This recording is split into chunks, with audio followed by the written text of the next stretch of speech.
Buonasera dalla redazione del TG10. Sono 13 nuovi casi positivi riscontrati oggi dopo l'analisi dei tamponi effettuati nelle ultime 24 ore. Grande incidenza su questi risultati del cluster di Villa Torano. In Calabria ad oggi sono stati effettuati 24.878 tamponi. Le persone risultate positive al coronavirus sono 1.060, più 13 rispetto a ieri. Quelle negative sono 23.818. Territorialmente i casi positivi sono così distribuiti: Catanzaro 50 in reparto, 2 in rianimazione, 85 in isolamento domiciliare, 41 guariti, 27 deceduti. Cosenza 33 in reparto, 3 in rianimazione, 324 in isolamento domiciliare, 42 guariti, 23 deceduti. A Reggio Calabria 29 in reparto, 2 in rianimazione, 152 in isolamento domiciliare, 49 guariti, 15 deceduti. A Crotone 13 in reparto, 72 in isolamento domiciliare, 21 guariti, 6 deceduti. A Vibo Valentia 3 in reparto, 53 in isolamento domiciliare, 10 guariti, 5 deceduti. Il totale dei casi di Catanzaro comprende soggetti provenienti da altre strutture e province che nel tempo sono stati dimessi. Per quanto riguarda Torano, attualmente i contagiati risultano complessivamente 78. Poiché sono ancora in corso screening e verifiche, i dati potranno essere ulteriormente aggiornati. Dei 13 positivi di oggi, 8 sono riconducibili alla RSA di Villa Torano. Le persone decedute vengono indicate nella provincia di provenienza e non in quella in cui è avvenuto il decesso. I soggetti in quarantena volontaria sono 6.767, così distribuiti: a Cosenza 1.395, a Crotone 1.562, a Catanzaro 1.746, a Vibo Valentia 375, a Reggio Calabria 1689. Le persone giunte in Calabria che ad oggi sono registrate dal sito della Regione sono 15.887. Nel conteggio sono compresi anche i 2 pazienti di Bergamo trasferiti a Catanzaro, mentre non sono compresi i numeri del contagio pervenuti dopo la comunicazione dei dati alla Protezione Civile Nazionale.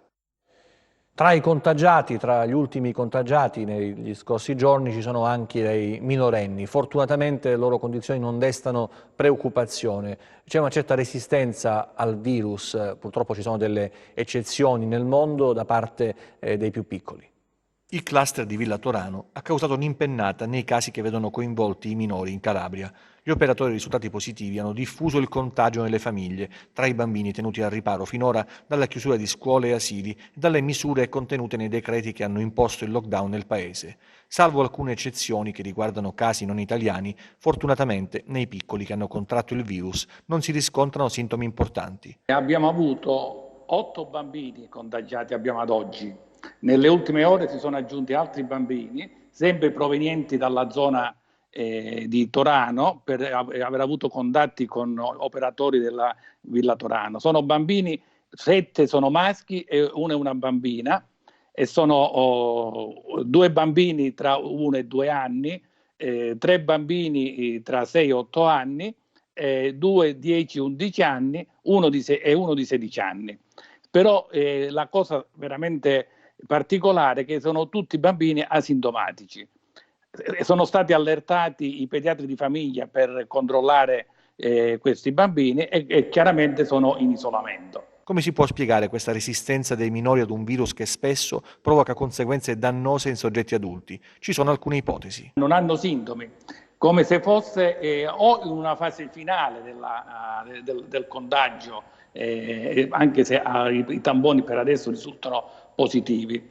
Altrimenti non c'è spiegazione, né tantomeno nei giorni passati hanno avuto grandi sintomi, a dimostrazione come nei bambini questa infezione dà pochissimi problemi. E anche i dati a livello internazionale, ma anche in Italia, hanno dimostrato che i bambini sono interessati in minima parte e con scarsa sintomatologia, probabilmente per una serie di motivazioni legate proprio all'età, perché sembrerebbe che essendo bambini hanno una minore densità di recettori necessari per l'aggancio del virus, o probabilmente per una immaturità che c'è ancora nei bambini che rende più difficile al virus entrare nell'organismo. Così come si pensa che possa esserci una risposta immunitaria meno violenta, perché sappiamo che la causa principale dei problemi che crea questo virus è l'infiammazione, con la conseguente poi polmonite interstiziale. E anche infine i dati, diciamo, della letteratura ci dicono che ci possa essere nei bambini una protezione crociata legata alle vaccinazioni che fanno in questa età. Categoria a rischio invece medici e operatori sanitari. Un operatore del 118 in servizio a Paola è risultato positivo al coronavirus. Un medico del 118 in servizio a Paola è risultato positivo al Covid-19. La conferma arriva dal direttore della centrale operativa del 118 di Cosenza, Riccardo Borselli. Abbiamo fatto i tamponi a circa 500 persone. Devo dire, solo un paziente, un operatore è risultato positivo. Una vicenda che però ha suscitato molta preoccupazione. Secondo quanto si è appreso, la conferma della positività al Covid-19 è arrivata al medico mentre era a Cosenza, dove da San Lucido aveva accompagnato un paziente che doveva effettuare una TAC. In ambulanza, oltre al medico e al paziente, hanno viaggiato anche un infermiere e ovviamente l'autista. Giunti all'Annunziata, mentre il paziente stava effettuando l'esame strumentale, è arrivata al camice bianco una telefonata che lo informava del risultato del tampone positivo, appunto, come dicevamo. Fortunatamente tutti i sanitari presenti in quel momento indossavano i dispositivi di protezione personale, ossia guanti, camici, mascherine, anche se chiaramente tutte le persone che hanno avuto contatti con il medico risultato positivo sono state poste in quarantena. Sono stati inoltre sanificati i locali del 118 dove il sanitario presta servizio. Adesso parliamo di uno degli strumenti che servono per diagnosticare e per capire il Covid-19, la TAC. Non c'è solo il tampone, la TAC può essere utile anche per lo studio delle complicazioni che derivano poi dal coronavirus. Ce lo spiega il direttore dell'unità operativa complessa di radiologia dell'Annunziata di Cosenza, il dottor Alfredo Zanolini. Il tampone è lo strumento più utilizzato per la diagnosi di infezione da coronavirus, ma per una diagnosi affidabile e per trovare la successiva cura anche attraverso quadri radiologici è possibile contribuire in maniera rilevante l'estensione della cosiddetta polmonite interstiziale, valutarne lo stato evolutivo e verificare eventuali complicanze. Dall'inizio dell'epidemia abbiamo eseguito più di 250 esami TAC del torace e abbiamo individuato 85 pazienti affetti da polmonite interstiziale e questo tragitto ci ha consentito sicuramente di effettuare un comportamento virtuoso sia nei confronti dell'ospedale, cercando con la possibilità di poter isolare immediatamente il paziente con sospetto Covid ed evitare che questo potesse andare in giro, per poi, una volta avuto l'esito del tampone, è stato prontamente ricoverato.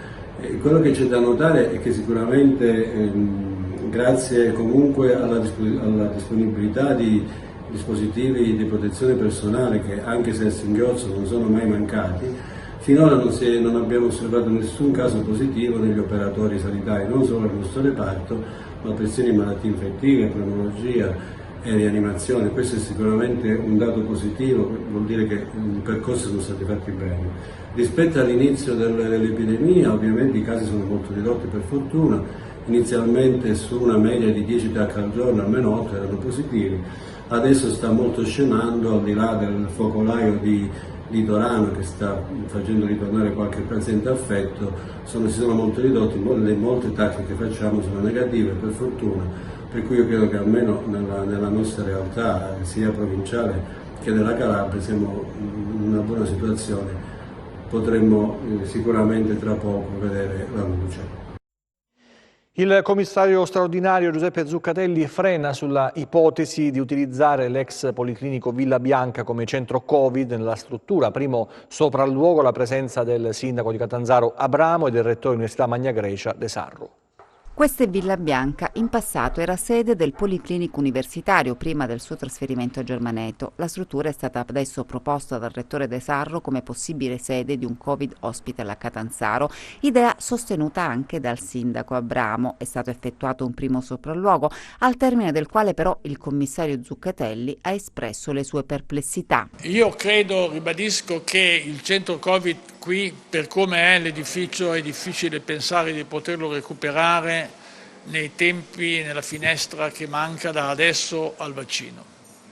Ormai sono passati 3 mesi, come voi sapete i tecnici del settore dicono che un vaccino mediamente ci vogliono dai 12 ai 18 mesi, addirittura alcuni pensano di poter anticipare. Però diciamo che se restiamo intorno alla primavera del prossimo anno, mettere le mani a questo edificio con i limiti che ha la pubblica amministrazione in termini di burocrazia, di procedure, gare d'appalto e quant'altro, è impensabile, a mio parere, poterlo rendere agibile per quella data. Il sindaco Abramo ha invece sostenuto che la realizzazione di un centro Covid deve essere legata ad un più ampio discorso che comprende la funzionalità dell'ospedale pugliese e la contestuale creazione di una casa della salute. Le risorse ci sono anche ingenti, non sono stati spesi perché non abbiamo avuto i numeri della Lombardia per il coronavirus e quindi la disponibilità c'è, ne dobbiamo approfittare adesso per ottimizzare, perché investire per ottimizzare quello che abbiamo significa risparmiare dopo sicuramente. L'emergenza coronavirus ha acuito i bisogni delle famiglie in Calabria, sempre più richieste arrivano al banco alimentare, il 30% in più rispetto a 2 mesi fa. Nella sede regionale arrivano le lettere anche di singoli nuclei familiari che vivono delle difficoltà enormi.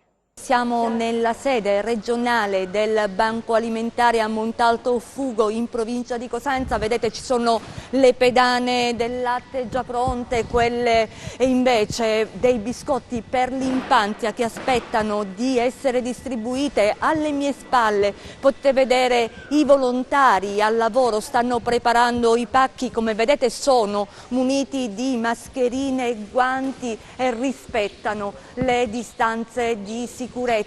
Qualche numero per capire l'entità del bisogno: solo per Pasqua, quindi parliamo di una sola giornata, sono stati distribuiti 2000 pacchi in provincia di Cosenza. Oltre alle associazioni, in questo momento sono anche i comuni che non ce la fanno e si rivolgono al Banco Alimentare. Maria Pia Morrone, che è tra le coordinatrici da sempre storiche del banco, ci raccontava delle richieste. Ci sono 10 comuni in attesa di avere anche l'appoggio del banco, parliamo sempre della provincia di Cosenza, e poi arrivano anche le richieste delle singole famiglie. Ve ne leggo alcune, queste chiaramente per la privacy, non diciamo il nome. Questa donna è di Cosenza, scrive: sono di Cosenza e sono in grande difficoltà, purtroppo siamo senza lavoro da tempo, non so quanto riuscirò a sopportare. Quest'uomo invece ha 49 anni, è della provincia di Cosenza, al momento scrive: sono disoccupato, vivo da solo, mi trovo in seria difficoltà economica, e poi dice: tante volte ho saltato i pasti e la situazione è sempre più precaria. Addirittura quest'uomo fa anche una promessa al banco e dice: mi metto a disposizione come volontario laddove ce ne fosse bisogno. È con noi il direttore regionale del banco, Gianni Romeo. Intanto siete in grado di supportare tutte le richieste che vi arrivano? Purtroppo no, nel senso che sono talmente tante che stiamo facendo veramente fatica. E infatti se guarda un po' vuoto, no, per tutta la regione, siamo soprattutto assaliti un po' dai comuni, da tante associazioni, anche quelle non accreditate, per cui si fa fatica perché le risorse nostre sono risorse finite, sono risorse insomma che arrivato a un certo punto non si arriva più, quindi stiamo mettendo anche in moto una serie anche di aiuti grazie ai nostri colleghi di altre regioni, e poi siamo in attesa anche di ricevere questi prodotti che la Regione Calabria, l'assessorato all'agricoltura con l'assessorato del welfare hanno trovato questi prodotti che ci stanno arrivando, e quindi ricominceremo sicuramente a fare il giro. Si può aiutare il Banco Alimentare come? Possono tutti, io dico sempre, possono dare il loro apporto, la loro mano d'aiuto, alcuni facendo anche dei versamenti sul nostro conto corrente o sulla piattaforma GoFindMe che trovano online, oppure donando, soprattutto questo riguarda le aziende, donando parte dei prodotti. Francesco dell'associazione Casco è stato uno di quelli che ha consegnato le spese singole a domicilio. Le famiglie come vi hanno accolto? Sono il portavoce di un'associazione che si chiama Casco, che opera nel centro storico di Cosenza. Noi abbiamo sentito come un dovere civico quello di partecipare alla richiesta di bisogno dei nostri concittadini, e la parte più bella di questa esperienza è stata appunto quella della consegna alle famiglie, che pure è stata complessa, difficile, lunga, ma la soddisfazione di non poter consegnare in mano, ma lasciare quel pacco davanti alla porta e vedere la luce negli occhi di quelle persone è impagabile. La governatrice Iole Santelli risponde alle tante pressioni, alle tante richieste per quanto riguarda i calabresi che sono ancora fuori regione. Molti calabresi chiedono di poter rientrare in Calabria, dice, altri approfittano del momento per creare polemiche che fanno audience, e in una lunga nota dice: difendo i sacrifici fatti dai calabresi, difendo la politica di prevenzione. Sino ad ora nessuno, e dico nessuno, ha fornito qualche dato reale per cambiare strategia. Come già detto, la Calabria e i calabresi hanno saputo dare buona prova di sé rispettando le regole anti-Covid-19, facendo sì che da noi il contagio rimanesse basso, e questo è stato possibile anche grazie ai nostri corregionali che vivono o lavorano fuori dalla Calabria. Consapevoli che il nostro obiettivo, dice Iole Santelli, resta l'apertura a fine maggio, è possibile solo a patto di mantenere il contenimento con rigore e responsabilità. Quindi sono comunque 16.000 quasi i calabresi che sono rientrati in Calabria registrandosi sull'albo della regione Calabria.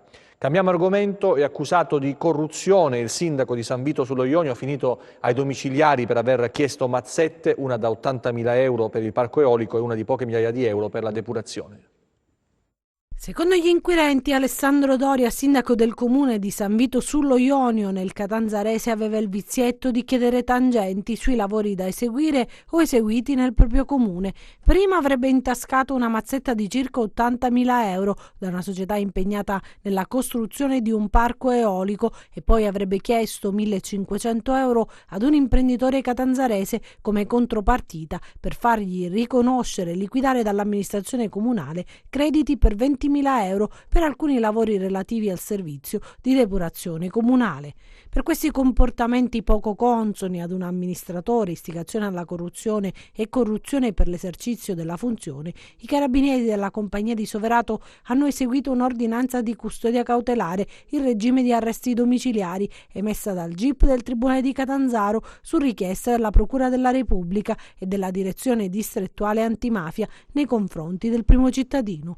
Tutto è partito nell'estate del 2019 da una denuncia di un amministratore locale del comprensorio soveratese in relazione ad un presunto caso di corruzione nell'ambito dell'iter per la realizzazione del parco eolico nel territorio del comune di San Vito sullo Ionio. Secondo gli elementi raccolti nel corso delle indagini, Doria avrebbe richiesto tramite lo stesso amministratore la somma di 5.000 euro ai dirigenti della società incaricata della realizzazione dell'opera per portare all'ordine del giorno del Consiglio comunale lo svincolo demaniale degli usi civici, provvedimento necessario per il completamento del progetto avviato nel 2002. Ad avvenuta deliberazione favorevole, Doria avrebbe ottenuto poi l'ulteriore versamento di 75.000 euro.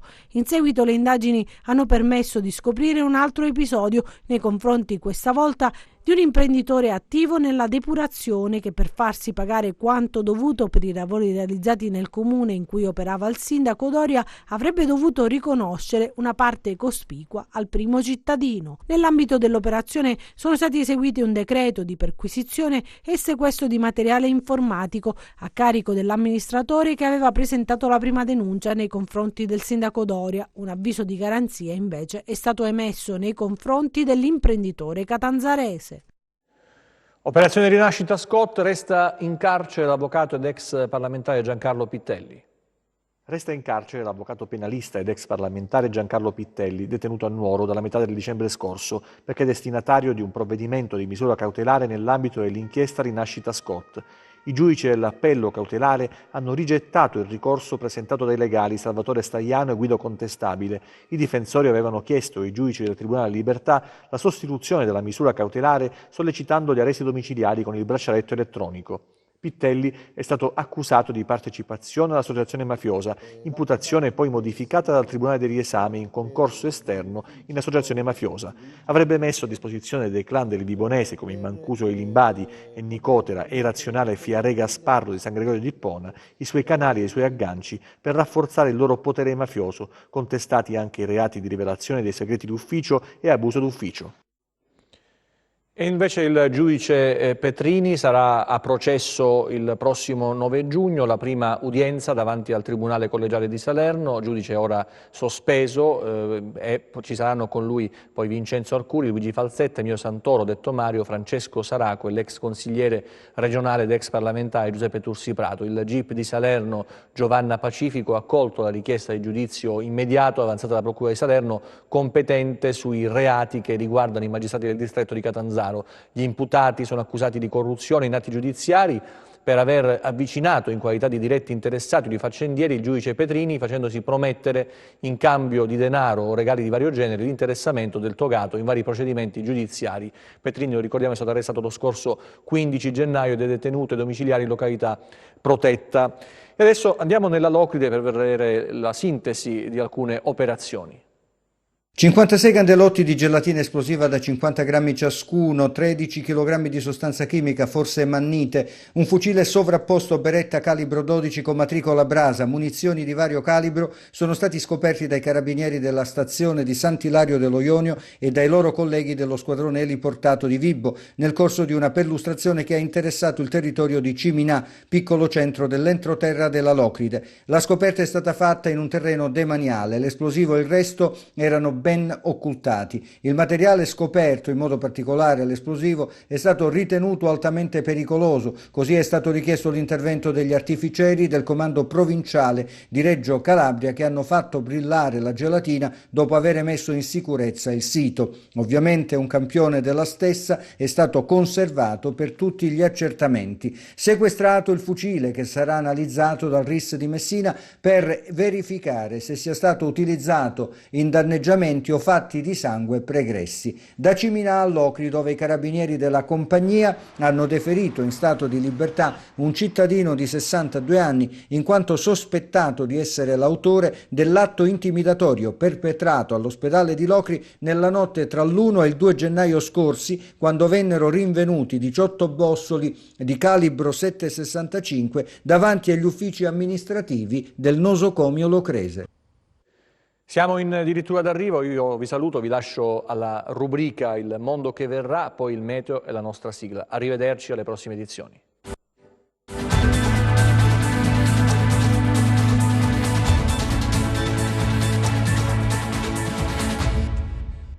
La nostra vita è già cambiata profondamente per effetto del Covid e non mi riferisco soltanto alla difficoltà, all'impossibilità di uscire o alle file o ai controlli di polizia.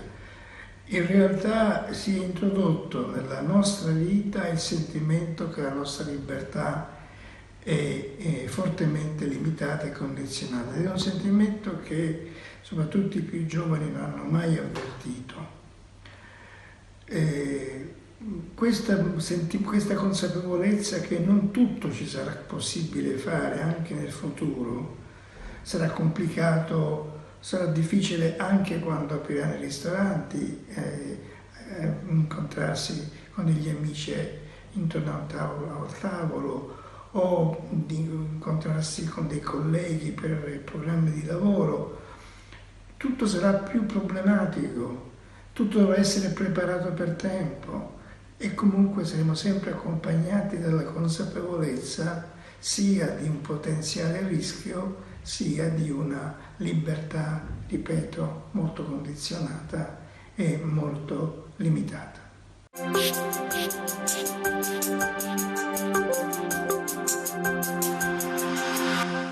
Anche nelle prossime ore persisteranno condizioni di diffusa instabilità con precipitazioni sparse. Domani nuvolosità sparsa con piovaschi, in particolar modo nelle ore centrali, che potranno assumere anche caratteri di rovescio temporale sui monti, specie sui versanti orientali. Temperature senza grandi variazioni di rilievo. Passiamo a mari e venti, domani mari mossi o molto mossi con venti deboli o moderati da levante.